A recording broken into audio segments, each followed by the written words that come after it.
Assalamu alaikum. Beta, in this video lecture, I will deliver the infections of female genital tract, especially the infections of the lower genital tract, especially the infections of lower genital tract. Okay, and in the next video, we'll surely cover the pelvic inflammatory disease that actually involves the upper part of the female genital tract.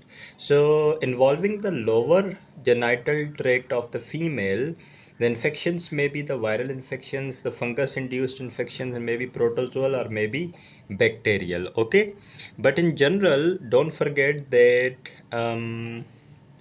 the infections beta they they actually vary. Like, some of the infections cause only little discomfort. Okay, they do not cause some serious sequel. They only cause some discomfort. Okay, they are not life threatening infections. For example, infection with the Candida albicans, that is a fungus. Okay, अच्छा, इसके अलावा trichomonas vaginalis का infection female genital tract में, and specially the gardnerella vaginalis. Okay, so these are the microorganisms that produce the infection of the lower female genital tract, but they only cause discomfort and do not produce any serious sequel. Okay, some cause preterm deliveries. If a beta female is pregnant and develops one of the infections, so it is possible that she may have preterm delivery. Normally 36 weeks की pregnancy होती है, और अगर 30 weeks से पहले deliver हो जाए बच्चा तो दैट इज़ प्री टर्म, और उसके बाद तो पोस्ट टर्म होता है बेटा. स्पेशली 40 वीक्स के बाद हो तो वो पोस्ट टर्म में आ जाता है. ठीक है, और अगर 36 वीक्स से पहले हो जाए तो that is pre term delivery, और ज़ाहिर बच्चे में फिर वो बहुत सारे मसले मसाइल होते हैं. ठीक है बेटा, तो अगर कुछ ऐसे इन्फेक्शंस हो जाएं जैसे कि infection with the ureaplasma urealyticum, this is a bacteria, और एक और bacteria mycoplasma hominis, these two are the bacteria that are responsible for preterm deliveries. So if you are pregnant and if you develop one of these infections, it is possible that you may have preterm delivery. Okay, right. And there are some microorganisms that cause infertility, the complete inability to conceive. Okay, like infection with Neisseria gonorrhea and infection with Chlamydia trachomatis. Okay, right. And there are some microorganisms that produce the infection of the lower genital tract of the female, and they can cause morbidity, that is the direct death of that female individual, and that includes the herpes simplex virus, human papilloma virus. Right, herpes simplex virus mostly ये दो तरह का होता है. इसकी दो सब type होती हैं बेटा, herpes simplex virus 1, herpes simplex virus 2, which we will discuss in detail.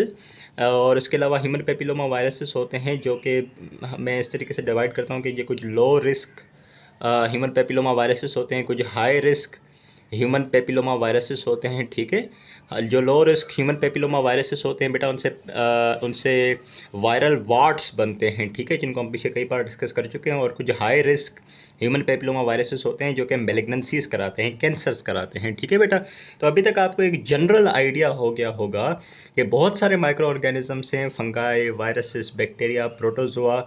तो कुछ जो हैं बहुत सीरियस इन्फेक्शंस करा रहे हैं जिसकी वजह से वुमेन जो है वो कम्प्लीटली इनफर्टाइल हो सकती है, इवन उसकी डेथ भी हो सकती है. और कुछ ऐसे माइक्रो ऑर्गेनिजम्स हैं जैसे कैंडिडा का, ट्राइकोमोनास, ये प्रोटोजोआ है, गार्डनरेला का, जिससे सिर्फ कुछ माइनर सा इन्फेक्शन होता है, हल्की सी डिस्कम्फर्ट होती है, पेन होता है, फिर वो सही हो जाता है. ठीक है, प्रॉपर ट्रीटमेंट से. लेकिन कुछ बहुत ज़्यादा सीरियस कॉम्प्लिकेशंस नहीं होती. तो हम ज़रा स्टार्ट करते हैं पहले वायरल इन्फेक्शन से बेटा, फिर उसके बाद कुछ फंगल इन्फेक्शंस देखेंगे फीमेल के लोअर जेनिटल ट्रैक्ट के, और फिर उसके बाद कुछ प्रोटोजोल और कुछ bacterial. I think I should zoom it like this. Okay, so या सम वायरल इन्फेक्शंस. वायरसेस में हम दो वायरसेस डिस्कस करेंगे बेटा. एक हर्पीस सिम्प्लेक्स वायरस जो कि आपकी बिग बेसिस में है. ठीक है, और इसके अलावा पॉक्स वायरस. ठीक है, पॉक्स वायरस जिससे आपका मोलस्कम कंटेजियोसम होता है.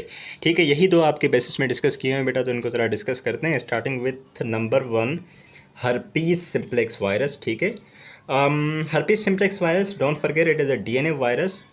एंड इसकी दो टाइप्स होती हैं, एक होता है टाइप 1 herpes simplex वायरस और एक होता है type 2 herpes simplex virus. I hope you remember that from your microbiology के herpes simplex वायरस 1 जो होता है वो अपर बॉडी पार्ट पे इन्फेक्शंस कराता है, और जो टाइप 2 होता है वो पेल्विस और उसके नीचे इन्फेक्शंस कराता है. जैसे कि जो टाइप 1 होता है it causes mainly oropharyngeal infections like gingivostomatitis and oral ulcers, right.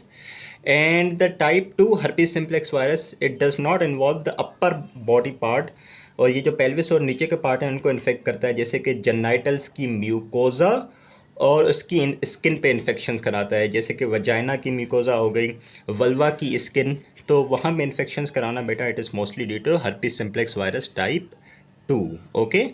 अब तक हमें ये पता चल गया कि अगर ये herpes simplex वायरस जो है वो मोस्टली ओरोफेरेंजियल इन्फेक्शंस कराता है और टाइप 2 जो है जेनाइटल इन्फेक्शंस कराता है, लेकिन डोंट फॉरगेट कि HSV1 जो है वो जेनाइटल इन्फेक्शंस करा सकता है, ठीक है. और जो HSV2 है वो ओरोफेरेंजियल इन्फेक्शंस करा सकता है. कैसे?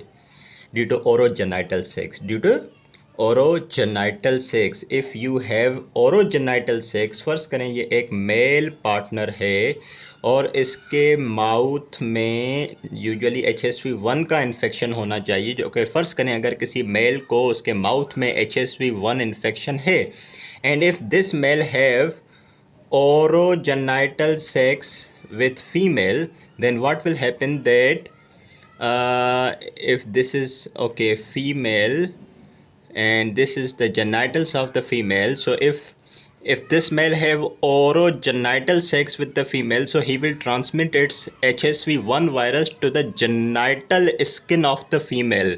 So the genital skin of the female will receive the HSV1 virus, and HSV1 virus will grow here on the genitals of the female, and HSV1 virus on the surface of the female genitals, they will produce the infection. Okay. So commonly HSV1 जो है बेटा ओरोफेरिंजियल infections कराता है और HSV2 जो है वो genital infections कराता है. लेकिन अगर if the practice is of orogenital sex, then ये रिवर्स हो जाएगा. ज़ाहिर है HSV1 फिर जेनाइटल्स पे आ जाएगा, ज़ाहिर है, और HSV2 माउथ पे आ जाएगा, ठीक है, ओरल कैविटी में. अच्छा, अगर इसकी हम क्लिनिकल पिक्चर को डिस्कस करते हैं कि किस तरीके से, ठीक है, if somebody has developed the infection with herpes simplex virus, तो वो प्रेजेंट कैसे करेगा बेटा. Yeah, starting with yeah, primary herpes. As you know, beta, that herpes simplex virus having two subtypes. It may be type 1 or maybe type 2. Okay. Primary herpes, what happens, beta, when the virus enters into your body, almost around after 3 to 7 days, it produces primary herpes. That is the primary lesion. जिसमें क्या होता है बेटा कि सबसे पहले तो red colour के पेप्यूल्स बनते हैं, ठीक है, and these papules then later grow into vesicles. What is the difference between the papules and vesicles, by the way? Vesicles are fluid filled blisters. Okay, these are small fluid filled lesions and they are not fluid filled. Okay.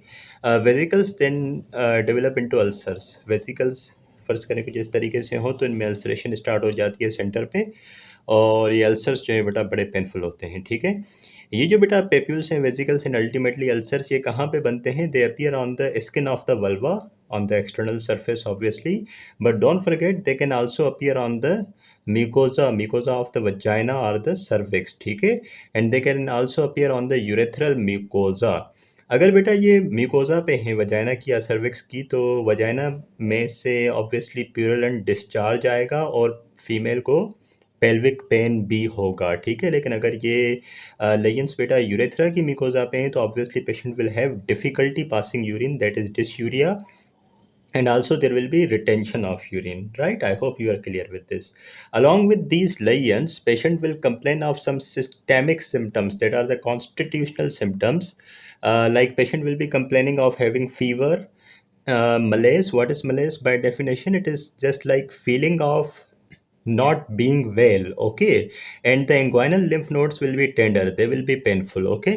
So along with these lesion, patient will be complaining of some systemic symptoms as well.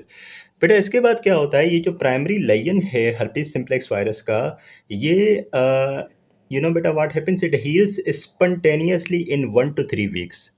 1 से 3 हफ्ते के अंदर ये खुद ब खुद गायब हो जाता है, लेकिन इसका हरगिज़ मतलब ये नहीं है कि वायरस जो है वो आपकी बॉडी से निकल गया है। इसका मतलब ये है कि वायरस जो है वो आपकी बॉडी के अंदर हाइड हो गया है, लेटेंसी के अंदर चला गया है।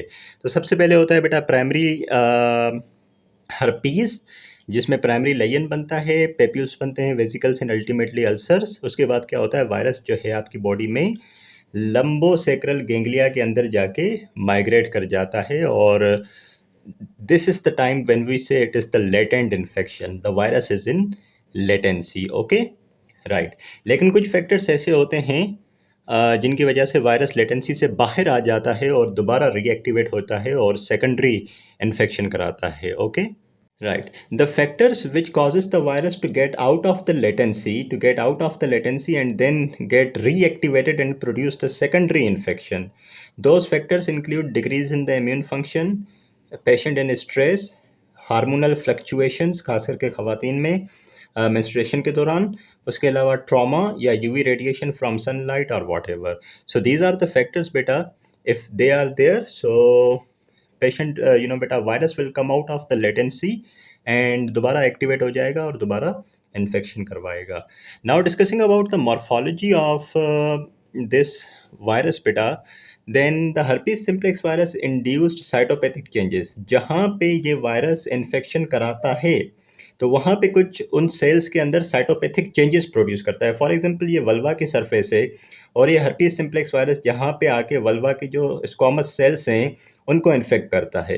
तो अगर ये हम स्क्वामस सेल अगर निकाल लें बाहर और इस स्क्वामस सेल को स्टडी करें which is infected by herpes simplex virus, so you will see this squamous cell becomes multinucleated, and inside this cell you will find some eosinophilic or basophilic viral inclusions with ground glass appearance। तो कहने का मकसद ये है कि फ़र्ज़ करें ये बेटा वल्वा की स्किन है जहाँ पे ये वायरस इन्फेक्ट करता है, तो ये वायरस जब इन सेल्स में एंटर होगा, जब इन सेल्स को इन्फेक्ट करेगा, so you will see these cells, they will become multinucleated, and inside their cytoplasm you will find some eosinophilic or basophilic viral inclusions, right? That is nothing but the survival material of the virus। okay, और उसके अलावा this cell will show ground glass appearance, right?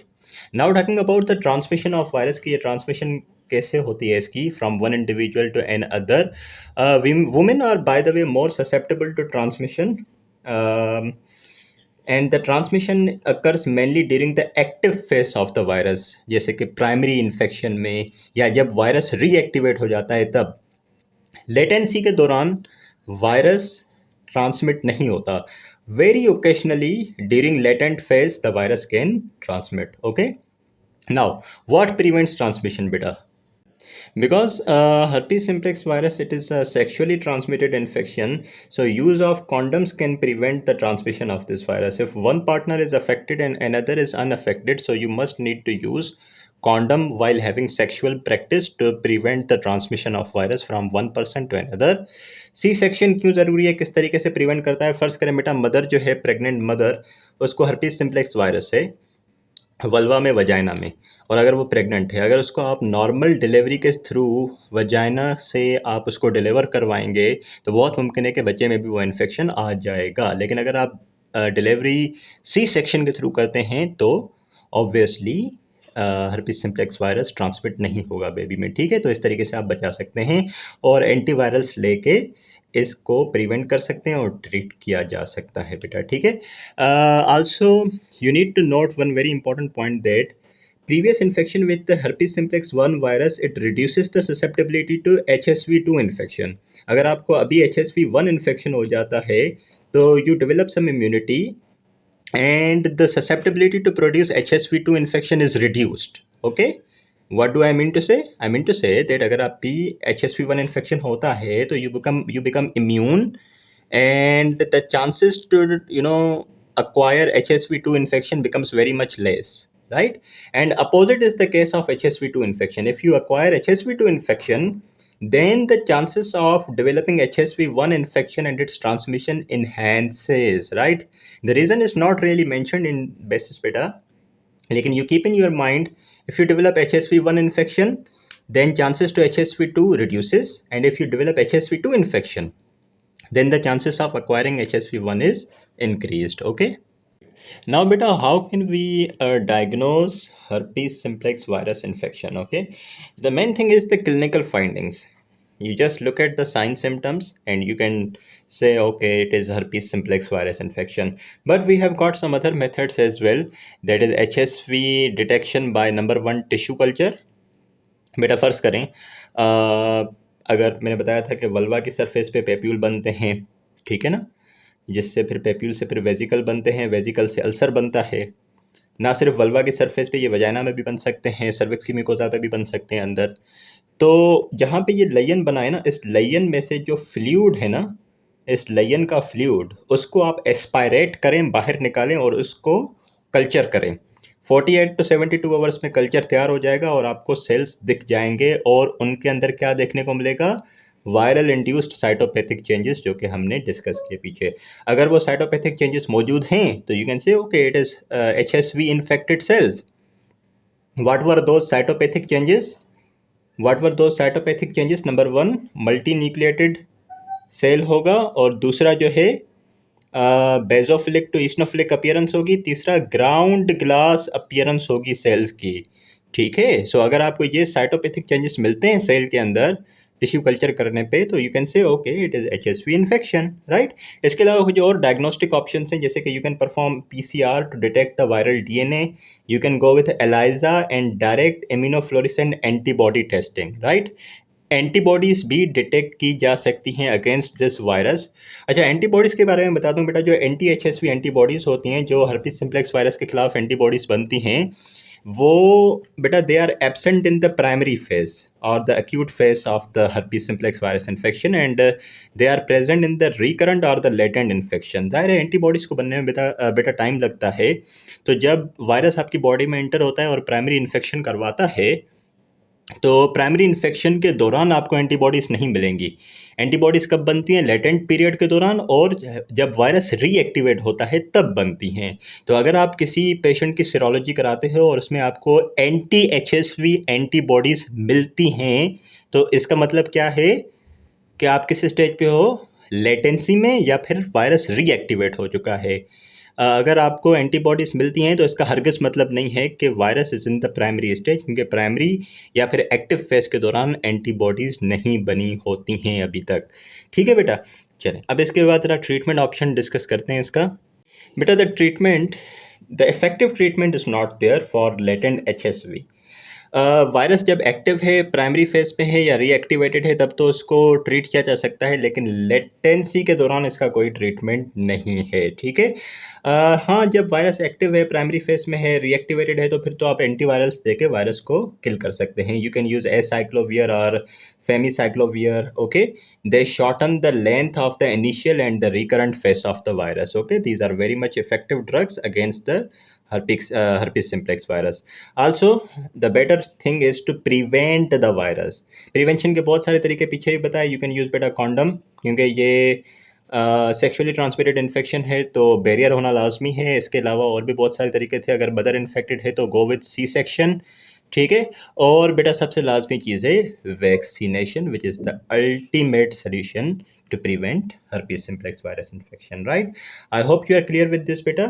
We'll now discuss another viral infection, that is pox virus ka infection, and that is molluscum contagiosum. Let's talk about it. And molluscum contagiosum, as I mentioned, it's a pox virus. इसके 4 variant आते हैं, 4 सब types आती हैं, 1 2 3 4। Molluscum कंटेजियसम 1 2 3 4। सबसे common, सबसे prevalent जो होता है वो टाइप 1 होता है, और उसमें से जो सेक्सुअली ट्रांसमिटेड होता है वो है type 2। Molluscum contagiosum type 2 is sexually transmitted. इसके इंसिडेंस की बात करें तो वैसे तो this is most common in young children between the age of 2 to 12 years. ठीक है, ज़्यादातर ये छोटे बच्चों में कॉमन होता है, लेकिन डोंट फॉरगेट ये एडल्ट्स में भी हो सकता है थ्रू सेक्सुअल ट्रांसमिशन। ठीक है, बच्चों में तो ऑब्वियसली बच्चे तो they are not sexually active, so उनमें तो सेक्सुअल ट्रांसमिशन के ज़रिए नहीं आ सकता, लेकिन हाँ एडल्ट्स में it is mostly sexually transmitted. So if you talking about the sites, of the molluscum contagiosum के कौन सी जगह पे बॉडी में अफेक्ट करता है? इट कैन अफेक्ट बेटा any area of the skin, but most commonly on the trunk, arm and legs, ठीक है, in case of young children.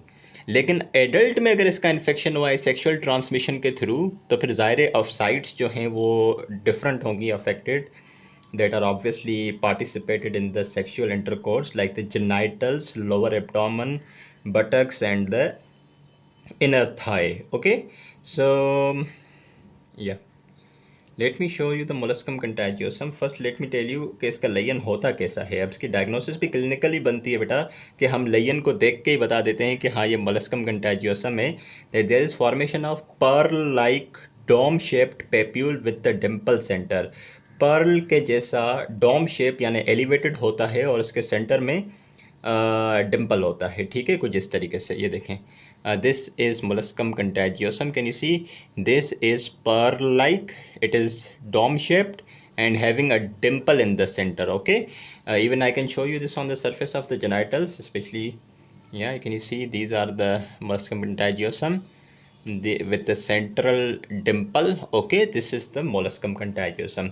तो इसकी समरी क्या बनाई बेटा हमने? molluscum contagiosum जो है एक पॉक्स वायरस से होने वाला वायरल इन्फेक्शन है। मोस्टली बच्चों में होता है 2 से 12 साल की उम्र में, लेकिन एडल्ट्स में भी हो सकता है। सेक्सुअल ट्रांसमिशन के थ्रू फैलता है, खास करके एडल्ट्स में, और ज़ाहिर है फिर वो अफेक्टेड साइट डिफरेंट होगी बच्चों में और एडल्ट्स में। और इसका जो टिपिकल लयन होता है बेटा molluscum contagiosum का, that is pearl like dome shaped papule, okay, with the dimpled center. Incubation period of this virus is about 6 weeks. 6 weeks तक आपको कुछ नहीं होता बेटा, उसके बाद लयन बनना स्टार्ट होता है। This is all about the viral infections of the lower female genital tract, and we will now discuss some fungal infections. Okay.